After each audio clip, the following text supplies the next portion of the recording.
Hi everyone. Thank you for coming to my session today. My name is Lucy Burrows and I am a graduate recruiter at DLA Piper.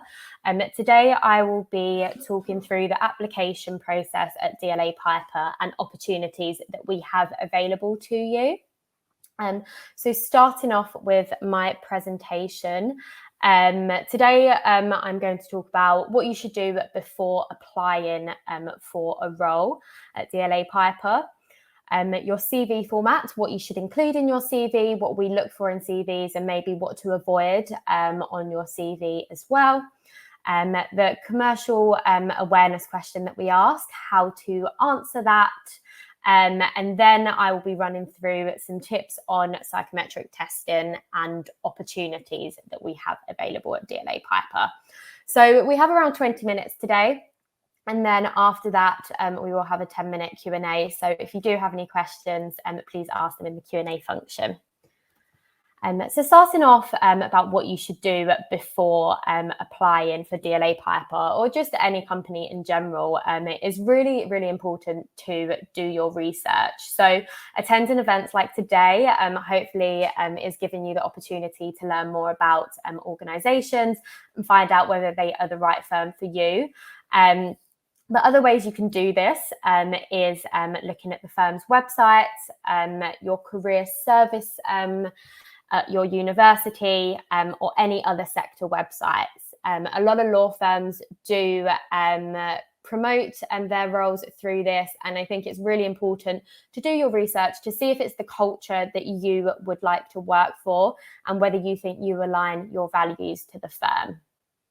Other ways to do this is attending events. So every university hosts careers fairs, networking events, company presentations, any open days as well, or skills and employability sessions as well. So it is just before the main recruitment season now, so you are well ahead of a lot of people, but coming up to September and October, there's going to be so many events, and I understand it's going to be very overwhelming with the amount of events that are on display for you. But the best thing about it being virtual is that you have the opportunity to meet lots of different firms, find out more about them and the culture. And this will help you with your application for us. And also it will help you during any assessment centres that you might have. And also if you are successful in joining the firm as well. So starting off, I'm going to just quickly talk through the application process that we have at DLA Piper, and then I will run through how to succeed at the application process and what we look for. So starting off with the online application. So our online application is quite simple. You submit your CV and you answer a commercial awareness question. I will run through what that question is later on in this presentation, but that is simply all you need to do for our application process. We do not accept cover letters, so there's no need for you to write a cover letter. It's really important to see what firms do look for. We don't look at cover letters, so do not spend your time writing a cover letter because it will not be reviewed. Once you have submitted your application, you will be invited to complete the Watson-Glaser test. And I believe most law firms do the Watson-Glaser test, and people either love it or hate it. But this is an important part of our application process because it will determine whether your application is reviewed or not. So it's really important to practice the Watson-Glaser test. I will provide you with a little bit more detail and advice on this test later on, but that's the next stage of the application. So once you have completed the Watson-Glaser test in your application will be reviewed by the recruitment team.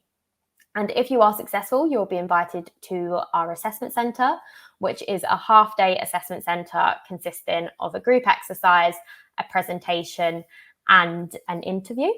Whilst I will not talk too much in depth about the assessment centre today, we will be running an event in a month or two about our assessment centre and how to really make the most of the assessment centre if you are successful in being invited.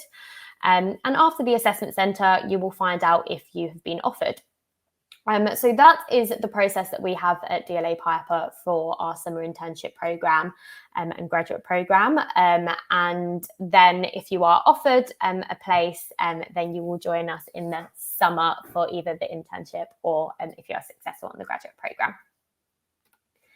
So moving on to CVs. So CVs are really personal to you, and there are things that recruiters do look for in CVs, but it's important to note that your CV is personal to you and your experience, so you can include what you think is relevant on your CV. However, these are the types of things that as an employer we look for in CVs. I'm going to talk through what we look for and then provide you with some examples after. So on your CV, this is just these are just some ideas of what we look for on your CV at DLA Piper. So first of all, starting with your personal details. So we need your contact details on your CV in order to kind of contact you and know what you like to be called as well. So your name, phone number, and email address is enough. You don't need to add date of birth. You don't need to add your your home address, etc. Just basic contact details is enough for us. Following on from that, a personal profile. Whilst this is optional, I really recommend a personal profile for students who may not have information on their CV that relates to law. So, for example, if you are a non-law student, you might want to add a personal profile about your interest in law. However, your personal profile doesn't have to be too much in depth. If it's already listed on your CV, you don't need to repeat the information. I think it's just important to add a personal profile if you might not have any experience that relates to law. Whilst that doesn't matter for DLA Piper, we don't look for people who have lots and lots of experience in law. It just demonstrates us that you have an interest and kind of why you have an interest. Moving on from that, your education. So this will include your degree, any kind of A-levels that you have, and you don't need to add your GCSEs, but some people still like to add GCSEs. At DLA Piper, we do not have minimum grade boundaries. So whilst we look at your education, it's great to see kind of your degree subject, when you graduate, etc., to ensure you're in the correct year and find out a bit more about your educational background. We don't have grade boundaries at DLA Piper, so you don't have to add your A-level grades or your degree grade to your CV for us, as we have removed all minimum grade boundaries. Following on from that, any work experience that you may have. So this can be legal or non-legal work experience. Some people like to split this into legal and non-legal work experience. Some people just like to put it in kind of chronological order. Completely doesn't matter as long as it's very clear on the type of work experience that you have. As I mentioned earlier, you don't need legal work experience to be successful at DLA Piper. Any work experience is good work experience. So whether that's you've worked part-time in a supermarket, or you have been a sports coach, or you have had kind of commercial corporate work experience, but maybe that was in banking and then you realized that you wanted to become a lawyer. Any work experience that demonstrates your transferable skills is good work experience. Following on from that, any extracurricular activities that you've been a part of. So are you a part of any sports team? Have you done any volunteering, pro bono work? Are you a member of a society or on the committee of a society? It's really important to add this information to your CV so we can find out more about the skills that you have and what you like to do in your spare time. And also any additional skills and strengths you have or any interests you have. So do you speak any languages? Do you know how to code? Are you really good at kind of Excel, for example? Any additional skills that you have add value to your CV, and even any interests you have. So do you play the saxophone, for example, quite a random example. But it's great to find out a bit more about you, especially when it gets to the assessment centre point. You may have a common interest with an assessor, and that might spark a conversation to find out more about you personally and your personality as well. So moving on, here are just some top tips on what we recommend you to put on your CV. So starting off, to remember to include your contact details. You would be surprised how many people forget to include their email address and telephone number. And whilst we ask this on an application, on your application form as well, it's just a lot easier for us to kind of find your contact details on your CV as well. So remember to include your contact details. Secondly, ensure your CV layout is not too busy. And what we mean by this is keep it to 3 to 4 bullet points. You don't need to write paragraphs and paragraphs about your experience. When you are talking about the experience that you have, just bullet points, kind of the skills that you learn from that, or talk about the experiences that you had that demonstrate skills you want to get across. So have you worked in customer service? Have you worked with maybe a difficult customer? Have you worked in kind of teamwork skills as well? Include section headings as well, just to make it very clear and concise. So your education, then list your education, work experience, list work experience, interest, list interest, etc. Remember to also include dates on your CV as well. So how long did you work at your organisation, or have you just done a day's work experience? Have you worked there for 2 years, etc.? It's important for us as recruiters to know how long you have worked in an organisation, just so we know when we are reviewing your application, we can kind of gauge what skills you would have learned from that and how long you've done that for. Check for any spelling and grammatical mistakes as well. Obviously, attention to detail is a really big thing in this industry, or any industry that you go into. So check for spelling and grammatical mistakes and get somebody to check it. I know it's quite daunting having somebody check your application, your CV, etc. But they may see a mistake that you don't see. You obviously look at your CV for multiple hours every day, and you might miss a mistake. We're human, we're going to miss some mistakes. So if you get a friend or maybe somebody you've networked with, your family member, to just check over your CV just to make sure there's no mistakes, I really recommend doing that. Ensure that your formatting is consistent as well. So make sure you use the same fonts, sizes, etc. To ensure that your page looks very kind of clear.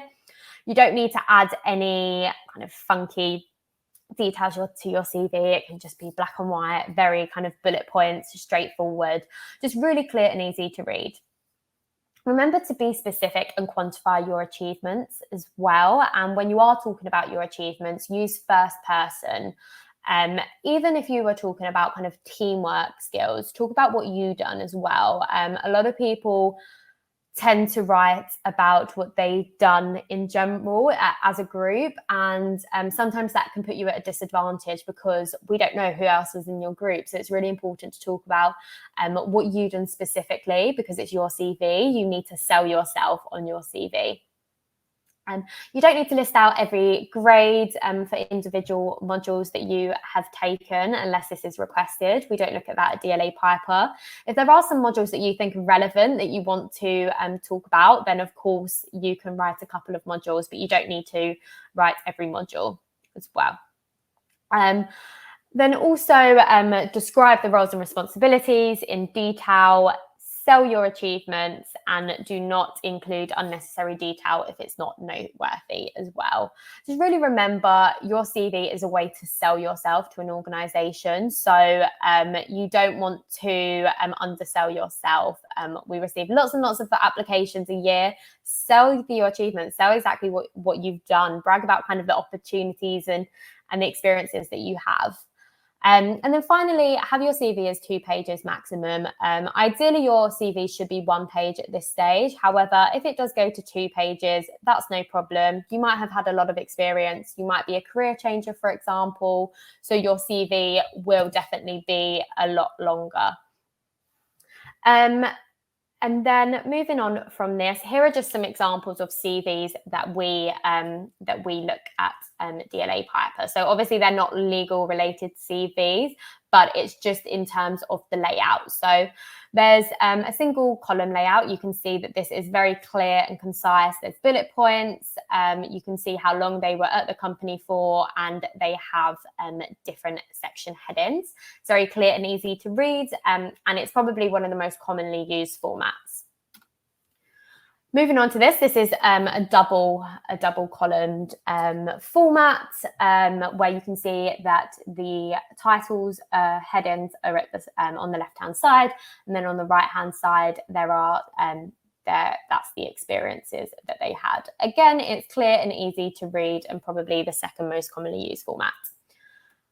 Finally, this is the third most commonly used, where there is a double column format. Again, it's very clear and concise. The one thing that I would recommend probably not using on this CV is the kind of, as you can see on the left hand side, there's like the dots out of 5. I think that's quite subjective. Just use words on that. So for example, if you speak a certain language, you might say you're native or business proficient in it. I think that's less subjective on when people do that. And again, you don't need to put your photo on your CV as well, but it is very clear and easy to read. So moving on to the commercial awareness question. So the commercial awareness question that we ask at DLA Piper, which once you've is a part of the application process, is which business news story has interested you the most in the last 12 months and why? So this is a really, really short answer that we look for. So it's approximately 250 words, which I know can be quite difficult to narrow down the words. But my recommendations on how to answer this question is firstly, look what employers are looking for. So what is the question? So we're asking what business news story has interested you the most and why. So it's not asking you to regurgitate kind of what you've read on BBC News. It's really, the question is talking about why does it interest you? And this really demonstrates your commercial awareness and your understanding of what's going on in the world right now. And remember, it has to be in the last 12 months as well. Think about what you should include in that. So obviously, when you are answering this question, you want to talk about what news story it is. And then you want to really go into depth on why it interests you, and it gives you the opportunity to sell yourself as well. And this answer can be anything. Don't think about what you think we want to hear. It can be on anything that has interested you, no matter kind of what sector it is. And the good thing about this question as well is you can always link it back to the legal sector, and strong answers tend to link it back to the legal sector as well. And if you want to as well, you can always link it back to DLA Piper. We don't ask a question on why you're interested in DLA Piper. So if the question is about sports and media, and you know that DLA Piper has worked in this kind of industry, or if they have worked with this specific kind of client that you were talking about, you can link it back to DLA Piper as well. And that shows that you've just done some research on the organisation as well. Whilst you don't have to, and that's not a part of the question is kind of why you're interested. It's a great way to sum up the question. A couple of tips for you here is think about the word count. So 250 words is a very short amount of words to use. So make sure you use your words wisely. Spelling and grammar, I recommend maybe typing it in Word beforehand. That will help with your word count and also spelling and grammar. And then also any examples that you can include in there as well. So I appreciate that I don't have too much longer left, but I really want to talk about psychometric online tests really quickly, because I think people underestimate how how important they are for organizations. So I know a lot of firms do use online tests, and at DLA Piper we use the Watson-Glaser test, which is a critical thinking test. There are other tests such as, I think that's numerical tests, logical reasoning tests, verbal reasoning tests, etc. The lists are endless, and every firm uses something different, but we use the Watson-Glaser. And this test can be quite difficult for some or easy for others. And I think the most important thing to do when you are taking an online test is to practice it. It's really find out how the test works before you do take the real thing. When we send the Watson-Glaser test, we do send a practice test. So you can take that, or you can just Google Watson-Glaser test online. You really will become familiar with the questions and understand how to answer them as well. Remember to read the instructions carefully. Obviously, there is a time limit on the test, so there's half an hour. So really read the instructions carefully when you are answering them, because you might just make a silly mistake, and that can be determine whether you pass or fail the test. Control the controllable factors. So make sure your Wi-Fi is okay, a quiet space. Think about when you are taking the test. When do you work best? Some people it's early in the morning, some people it's late at night, but really think about when you are taking the test. And also remember the deadline. Don't do the test last minute, and remember how long you have for the test. Similarly with online tests as well, if you do require any adjustments to the process, contact the graduate recruitment team. The tests aren't there to kind of trip you up or make you fail. We need to assess you on it. So if you do require any adjustments, contact our graduate recruitment team, and we will be happy to add your extra time on or work with you in order for you to kind of complete the test to the best of your ability. Okay, this is my final slide now before we open to Q&A, and it's just about the opportunities that we have at DLA Piper. So we have a number of opportunities available, and applications will open soon, but starting with our Insight program. So our Insight program is aimed at first-year law students or penultimate year non-law students, and it's a 3-day program that takes place in our London office during Easter time.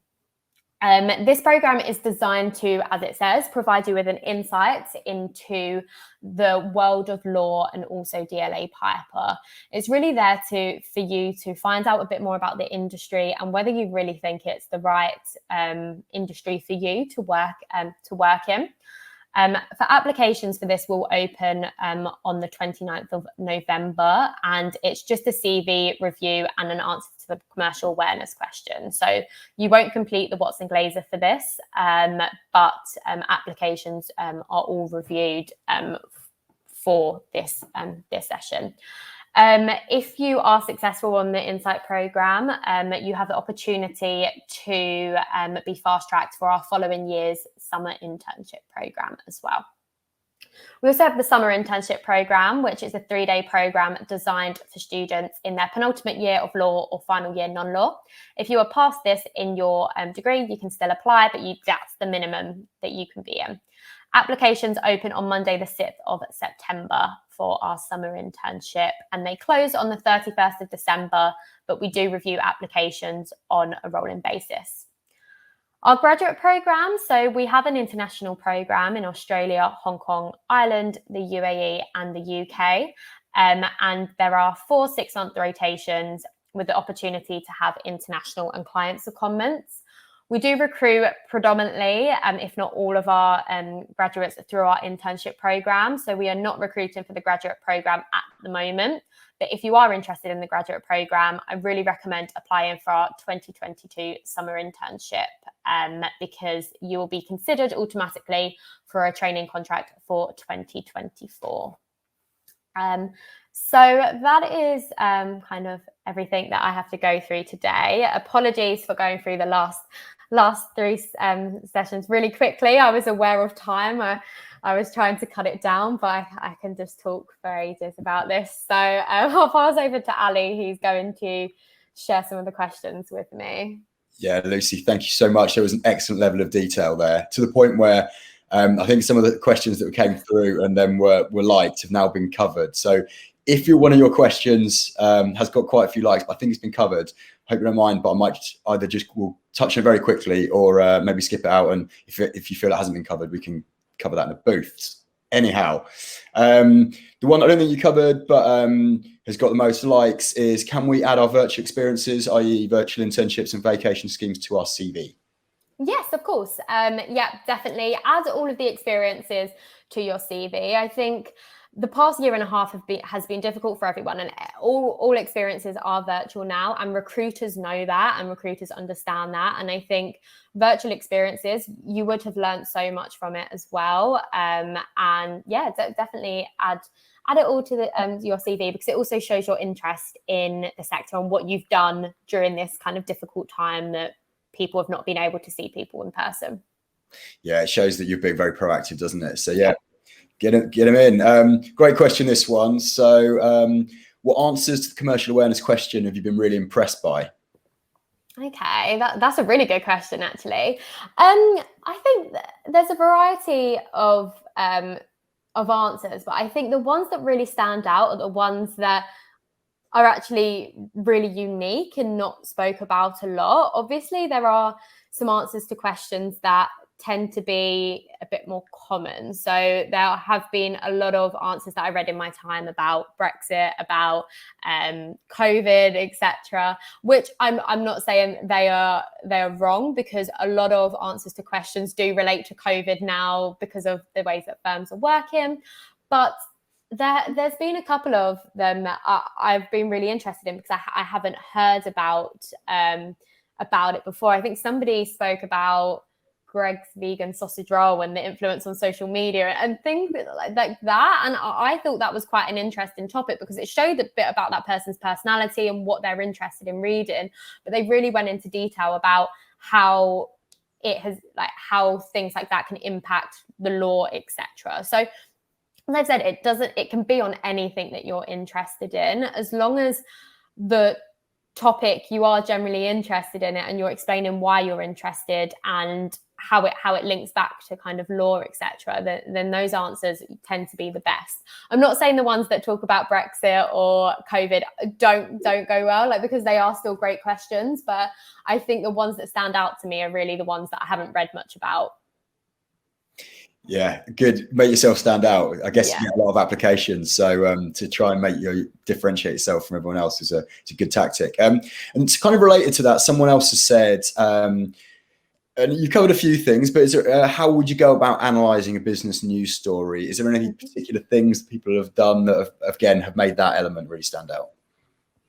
I guess it really depends. I think the thing about that is you can really tell if somebody is actually interested in the story, or if they have just picked out a random story and have just wrote about it. So I think linking it back to your personal experience can really make you stand out. So if you, if you come from maybe a non-law background and your degree subject is linked to the story that you're talking about, then that really, you can really talk a lot about it. And I think bringing it back to your personal experience, it really does highlight and bring a different perspective to the news story. And I think what you can do to build your commercial awareness before you apply is just think about the sectors that you are interested in and have news alerts on. And then when you have news alerts on, just read about that story or that kind of sector. And I think that really will help you build your commercial awareness, and you'll easily be able to talk about why it interests you in that way. Nice. Great tip there. Get the news alerts on. So probably only time for one more. So there's going to be quite a few that we haven't had a chance to cover, so apologies in advance. But one that's been liked a lot. Any resources, videos that you recommend to practice your psychometric and guess Watson Glaser test? Yeah. So if you just go online and type in Watson Glaser psychometric test. So many will come up. I think there are some books on it as well, and I don't have the list to hand right now, but we obviously have a practice test with Pearson, so do that. But type it into Google and you'll be surprised at how many come up. And I think some firms also have examples on their websites as well. So I think most law firms do the Watson Glaser test. So there'll be examples there as well. Nice. Very, very final thing then. So I particularly enjoyed the plug for RateMyPlacement that you put earlier in the slides. So thanks for that. You also mentioned the assessment centre event as well, and that if it's anything like the level of detail you've gone in today would be a really good one. So do you want to give that a plug? Do you remember approximately when it is off the top of your head? Yes. Good question. I think it will be in November time, because all of our assessment centres do run in January. But all of our events, we're running a number of events over the next kind of couple of months. They will be on our website in the next week or so. So definitely keep an eye out on our website, and we'll be promoting them through your universities and societies, etc. So definitely register for that. Great. Thank you so much for that. I think I covered most of them, or most of the questions have been covered. I noticed there was one that's just come in. Let me just find it. About SQEs. I didn't have a chance to ask that. So maybe that's one that you could pick up in the booth. Thank you, everybody. Thanks for your questions. Thanks for engaging. Right. Really appreciate it. Thank you, Lucy, first and foremost. Great. Thank you very much. All right. Take care then. Bye. Bye.